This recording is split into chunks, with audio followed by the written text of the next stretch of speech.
चल भाई, कल टाइम पर मिलता है, ठीक है? इतना बोलकर रघु हवा को चीरता हुआ अपने घर निकल गया। अगले दिन, रघु बेटा, अगर तुम नहीं होते तो हर महीने इन अनाथ बच्चों का क्या होता। तुम जैसे देवता लोगों की वजह से ही ये अनाथ बच्चे जी पाते हैं। जिस पर रघु ने कहा, अरे चाचा, ऐसी कोई बात नहीं है। अब तो खामखा ही मुझे भगवान बनाए जा रहे हैं। ये तो मेरी खुशकिस्मती है कि मैं आप लोगों की मदद कर पाता हूँ। खैर चलिए, मुझे थोड़ा काम है। इतना बोलकर रघु भी अपने काम काज पर चला गया। रघु एक बहुत ही नेक और दानी इंसान था।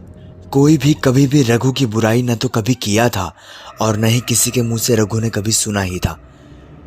बहुत नेक और नामचीन इंसान था रघु।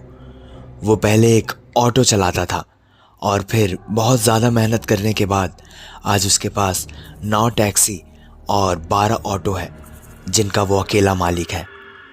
बहुत मेहनत करके जीवन में इस मुकाम पर पहुंचा था रघु। आमतौर पर वो रेलवे स्टेशन से मुसाफिरों को उनके घर तक पहुंचाने का काम करता था। दिन भर का काम करके वो घर पहुंचा। बहुत थकान हो गई थी उसे, इसलिए खाना पीना खाकर तुरंत सो गया। रात के लगभग 2 बजे रघु का फोन बजा।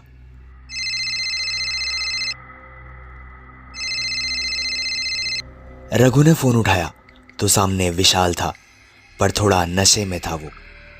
वो हांफते हुए कह रहा था, भाई, भाई बचा ले मुझे, भाई बचा ले, नहीं तो मार देगा वो मुझे, भाई बचा ले। इतना बोलते के साथ ही विशाल का फोन कट गया। रघु ने तुरंत विशाल को दोबारा फोन किया।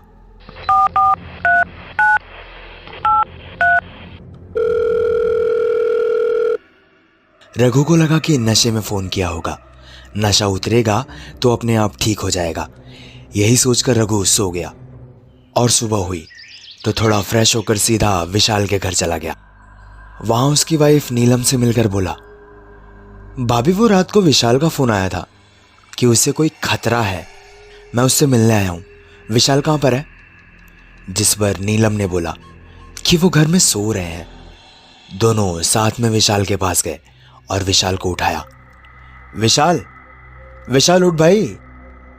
रघु विशाल को उठा ही रहा था कि जब विशाल को पलटा तो देखा कि विशाल का चेहरा एकदम पीला पड़ चुका था। विशाल मर चुका था। ये देखकर नीलम चीख पड़ी। थोड़ी देर बाद जब होश को संभाला तो नीलम रोते हुए बोली, तुमने ही मारा है।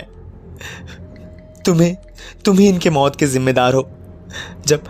जब रात को ही तुम्हें इनका कॉल आया था तो तुम रात को ही क्यों नहीं आए?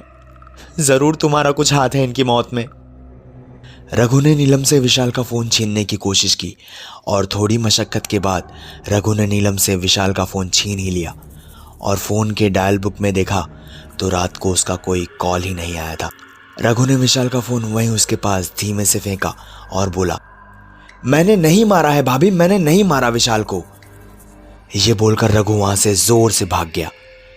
नीलम को रघु पर शक था तो रघु पर एक FIR दर्ज करवाई। विशाल भी रघु की तरह एक बहुत जाना माना आदमी था, जिस वजह से पुलिस भी जोर शोर से रघु की तलाश में लग गई थी।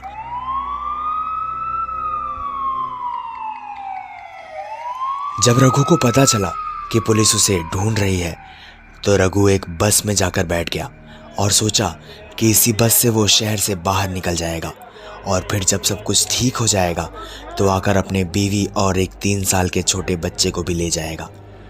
मगर जैसे किस्मत रघु के साथ खेल रही थी, क्योंकि रघु की तलाश में आगे नाके पर बस की चेकिंग हो रही थी। बचता बचाता रघु बस से उतरा और मुंह छिपाकर सीधा रेलवे स्टेशन की ओर भागा। स्टेशन पहुंचकर जो पहली ट्रेन मिली उसी को पकड़कर वो निकल गया। उसने मुंह पर एक गमछा बांधा हुआ था जिससे उसका चेहरा ढका हुआ था। रघु किसी चोर की तरह टॉयलेट के दरवाजे के पास अपने मुंह को घुटने में छुपाकर बैठा हुआ था। ये ठंडा पानी बोतल है, फ्रूटी है, माजा है। कि तभी वो फ्रूटी वाला आकर बोला, भाई साहब, पानी पी लो। देखो कितना डरे से लग रहे हो। रघु ने इतना सुना ही था कि जब उसने सिर उठाकर ऊपर देखा तो सामने कोई नहीं था। रघु को लगा कि उसके कान बज रहे हैं। यही सोचकर वो अपने सिर को वापस अपने घुटनों में छिपाकर बैठा ही था कि तभी फिर से ये ठंडा पानी बोतल है, फ्रूटी है, माजा है। रघु ने फिर अपना सिर उठाया तो देखा कि इस बार भी उसके सामने कोई नहीं खड़ा था वहां। रघु समझ पा रहा था कि ये उसका भ्रम नहीं है और न ही उसके कान बज रहे थे।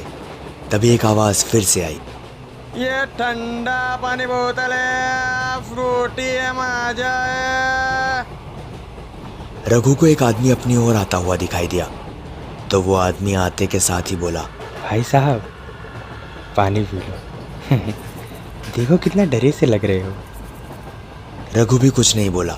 एक बोतल पानी की ली और उसे पैसे दे दिए और जब बाकी बचे पैसे उसने वापस किए तो उसने रघु के कान में एक बात बोली, कब तक बचोगे मुझसे? तभी एक गहरी सांस लेते हुए रघु अपनी नींद से जागा और चारों ओर देखा तो सब कुछ ठीक था। रघु को थोड़ी चैन की सांस आई क्योंकि वो एक सपना देख रहा था, मगर उसके ठीक सामने ही एक पानी की बोतल पड़ी हुई थी। उसने फ़ोन निकाला और अपने घर अपनी बीवी रिया को कॉल किया। हेलो रिया, सुनो, मैंने विशाल को नहीं मारा है। ये शायद उसी का काम है जिसने मेरे बाकी दोस्तों को मारा है और इस बार मेरे दोस्त विशाल को मार डाला। ये उसी का काम है। इस बार बारी तुम्हारी है। इतना सुना ही था रघु ने कि कॉल कट हो गया। रघु ने कॉल लगाया तो रघु का कॉल कनेक्ट ही नहीं हुआ। तभी रघु को एक जानी पहचानी आवाज सुनाई दी, ये ठंडा पानी बोतल है, फ्रूटी है, माजा है। रघु मुड़ा उस आदमी को देखने के लिए और जब उस आदमी को रघु ने देखा तो वो आदमी रघु को सिर्फ देखकर मुस्कुराए जा रहा था। तभी उसका फोन बज पड़ा।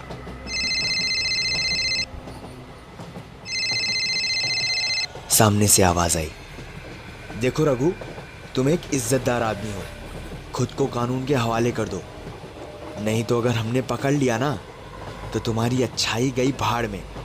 डंडा डालकर सारा सच बाहर निकलवा लेंगे, समझे? रघु ने तुरंत कॉल कट कर दिया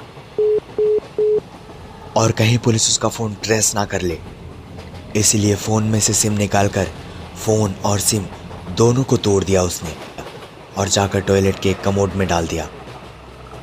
अब रघु को डर लगने लगा था। जब रघु की नज़र टॉयलेट की खिड़की पर पड़ी तो उस खिड़की पर साफ साफ लिखा हुआ था, लेट रघु सिंधे। रघु तुरंत बाहर निकला। ट्रेन अभी भी चल रही थी। रघु सोच ही रहा था कि कहाँ सिर छुपाया जाए कि पुलिस की निगाह से बच लिया जाए। तभी ट्रेन एक छोटे से सुनसान से स्टेशन पर रुकी।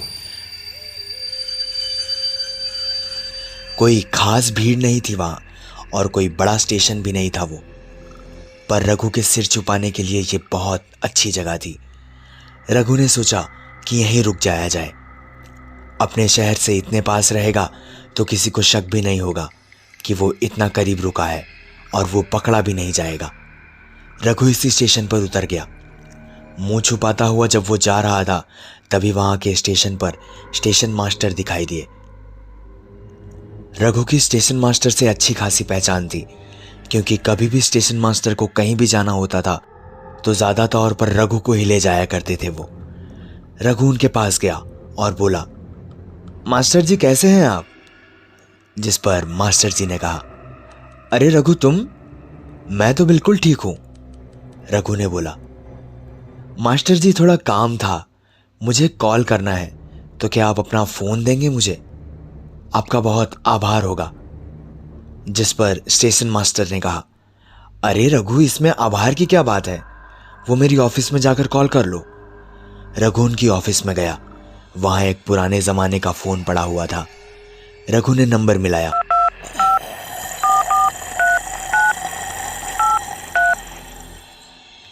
फ़ोन लगा तो सामने रिया की आवाज आई। हेलो हेलो रिया, रिया मैं रघु बोल रहा हूँ। मैंने विशाल को नहीं मारा है यार, पता नहीं क्यों पुलिस मेरे पीछे पड़ी हुई है, और मैं तुम्हें और रोहन को जल्द से जल्द लेने आऊंगा, तुम चिंता मत करो। इतना बोलना ही था रघु का कि सामने से एक आवाज आई। तुम्हें चिंता करने की कोई जरूरत नहीं है, मैं तुम्हारी बीवी और बच्चे का अच्छे से ख्याल रख लूंगा। जिस पर रघु झल्लाता हुआ बोला, कौन है, कौन बोल रहा है? कि तभी सामने से आवाज आई, अरे रोहन के पापा मैं बोल रही हूं रिया। जिस पर रघु ने कहा, रिया, रिया कौन है तुम्हारे पास, अभी कौन बात कर रहा था मुझसे? जिस पर रिया ने कहा, अरे यहां कोई नहीं है, मैं अकेली हूं, रोहन की कसम, मेरे अलावा यहां कोई नहीं है, तुम कुछ भी करो, हमें यहां से अपने साथ ले चलो। इतना बोलकर रिया ने कॉल कट कर दिया। रघु मास्टर जी की ऑफिस से निकला और एक होटल में जाकर रहने की सोची। रघु सीधा नजदीक के एक होटल में गया। वहां जाते ही रघु को एक और झटका लगा, क्योंकि जिस होटल में रघु गया हुआ था उस होटल का रिसेप्शनिस्ट उसका पहले से ही इंतजार कर रहा था। रघु को देखते ही उसने बोला, आइए रघु भाई, आपका ही इंतजार था हमें, आपके नाम का कमरा बुक हुआ है। एक भैया आए थे सुबह, पैसा दिया, एक कमरा बुक करवा गए। ये सुनते ही रघु का दिमाग टनक गया और झल्लाता हुआ वो वहां से चला गया। थोड़ी देर में ही बारिश शुरू हो गई, तो रघु भी बचने के लिए एक टूटे फूटे घर के पास गया और उसी के छप्पर के नीचे खड़ा हो गया। तभी उसका फोन बजा।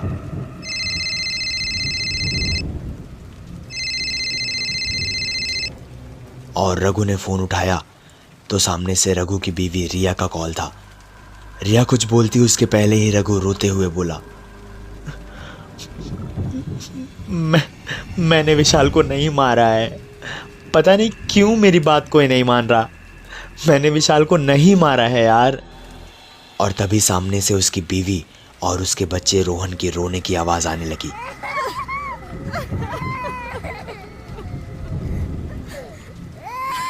और एक आदमी के हंसने की आवाज जोर जोर से आ रही थी। रघु के हाथ से फोन छूटकर जमीन पर गिर पड़ा कि तभी अचानक उसे याद आया कि उसने तो फोन तोड़ दिया था ट्रेन में, तो ये फोन उसके पास कहां से आ गया। बारिश के रुकते के साथ ही रघु तुरंत भागा स्टेशन की ओर, और जो पहली ट्रेन मिली उसे पकड़कर वो अपने शहर पहुंचा और अपने घर गया।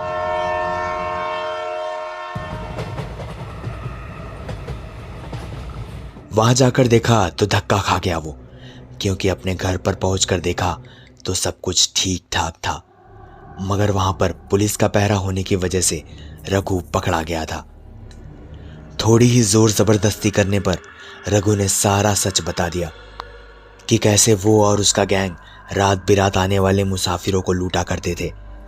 उसने कोई ईमानदारी और मेहनत करके इतना पैसा नहीं कमाया था, बल्कि दूसरों को लूट कर कमाया था। उसने पुलिस को बताया, एक रात जब एक लड़का करीबन रात के 2 बजे स्टेशन पर उतरा तो फोन पर बात कर रहा था, और बातों बातों में ही मुझे पता चला कि उसके बैग में 20 लाख रुपए हैं। ये सुनते ही मेरे मन में लालच जाग गया और मैंने अपने दोस्त को मैसेज करके आगे बुला लिया और उस लड़के को लूट लिया हम लोग ने मिलकर, और फिर उसे मार कर उसी जंगल में फेंक दिया। उस दिन से हम सब ने मिलकर बहुत लोगों को लूटा, मगर शायद ये उसी लड़के की आत्मा है जो एक एक करके मेरे दोस्तों को मार रही है। मगर कानून भूत प्रेतों पर नहीं बल्कि सबूतों पर यकीन करती है। सारे सबूत रघु के खिलाफ थे, जिस वजह से रघु को 7 साल की सजा हुई। समय बीतता गया। 7 साल बाद जब रघु जेल से छूटकर अपने घर आया तो उसे इतने दिन जेल में काटने के बाद अपना घर भी स्वर्ग की तरह ही लग रहा था। आज विक्रम अपनी सामान्य जिंदगी जी रहा था। तभी उसका फोन बजा।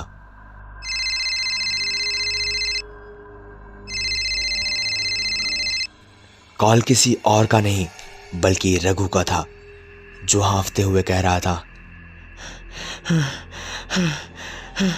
भाई भाई बचा ले मुझे, भाई बचा ले मुझे, बचा ले नहीं तो ये मार देगा मुझे, भाई मैं मरना नहीं चाहता, बचा ले मुझे।